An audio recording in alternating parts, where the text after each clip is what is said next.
to uncover the darkest tales. Like, subscribe, and share if you crave the nightmare. I arrived in Sunnyside after nearly a decade away. The once familiar streets greeting me with the vivid memory of sizzling frying oil and damp concrete that recalled summer rain soaking the weary asphalt. The aged neon sign on the corner store danced erratically over the cracked pavement as I parked my reliable, if battered, Civic on a curb scarred by years of neglect. The neighborhood still carried the unmistakable scent of nostalgic loss, and each inhalation seemed to awaken dormant memories I had long tried to escape. Stepping out onto the sidewalk, the heat of the humid night wrapped around me like a heavy, damp cloak.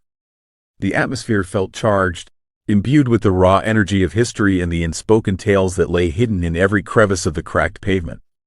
I pulled my hoodie tight, a futile attempt to ward off not only the chill evening air but also the cold shiver that raced up my spine as I realized how much the past was still woven into these streets. In an unexpected moment of recognition, Malik appeared at the chain-link fence that bordered the block. His appearance was unchanged by time. His familiar, crooked smile and sincere eyes seemed to pierce straight through the veil of my accumulated guilt and mistakes. Malik, having remained a steadfast witness to the neighborhood's transformations, exuded an air of quiet concern, an unspoken acknowledgement of the unresolved issues that lingered beneath the surface. His presence was a reminder that no one truly escapes Sunnyside, for the streets have a way of remembering everyone. As Malik and I began our slow trek along the block, the neighborhood unfurled before us like a worn tapestry. The abandoned lot that once housed a vibrant community center now stood as a silent monument to lost dreams, its walls adorned with graffiti that screamed out for attention with every jagged stroke. The pavement moaned under my hesitant footsteps, and the long shadows cast by the streetlights seemed to twist into eerie shapes that hinted at secrets concealed within the dark corners of my memory. My inner turmoil was palpable. Each step was a journey through half-forgotten promises and past heartbreaks, the lingering embers of a past best left undisturbed. There was a palpable presence in the night, an almost tangible weight that seemed to cling to me, urging me to confront the ghosts of my former life. A soft, almost imperceptible scraping sound reverberated behind us, drawing my attention to the empty street. The quiet interlude was quickly replaced by an escalating murmur of whispers that resonated from the very air around me, a chorus of voices that felt both haunting and accusatory. As we continued moving past the old gas station, a landmark that once echoed with laughter and youthful energy, I was forced to confront memories of lost encounters, especially those that had defined my former yearnings and mistakes. In the ghostly illumination of the night, my thoughts drifted painfully to the woman whose radiant smile had once brought warmth to the darkest corners of Sunnyside.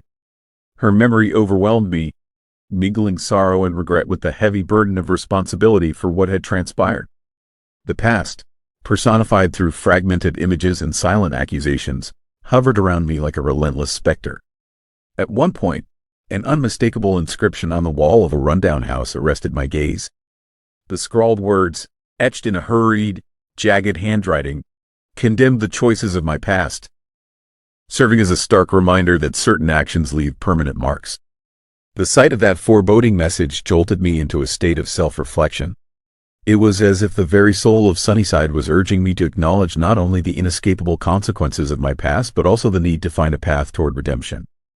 The night continued to shift in tone as the whispered murmurs grew into a symphony of haunting voices echoing names and memories long suppressed. These voices seemed to emanate not merely from the surroundings but from deep within, challenging me to confront the buried truths I had long held at bay. The weight of all I had done, and all I had left behind, weighed on me, each ghost of memory demanding reckoning in the silence of the street. In that surreal moment, my mind was flooded with the realization that the specters of my misdeeds were not distant apparitions to be feared. Rather, they were intrinsic parts of my being, woven into the fabric of who I had become.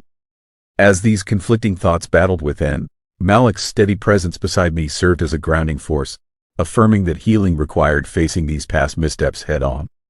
Slowly, the oppressive whispers began to recede into the background, leaving only the quiet hum of the night along with the omnipresent pulse of Sunnyside's soul.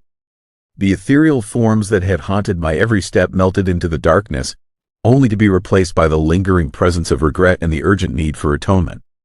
I realized then that my journey home was not solely about revisiting an old neighborhood. It was about reclaiming a part of myself that had long been lost amidst the cacophony of neglected memories and unresolved past actions.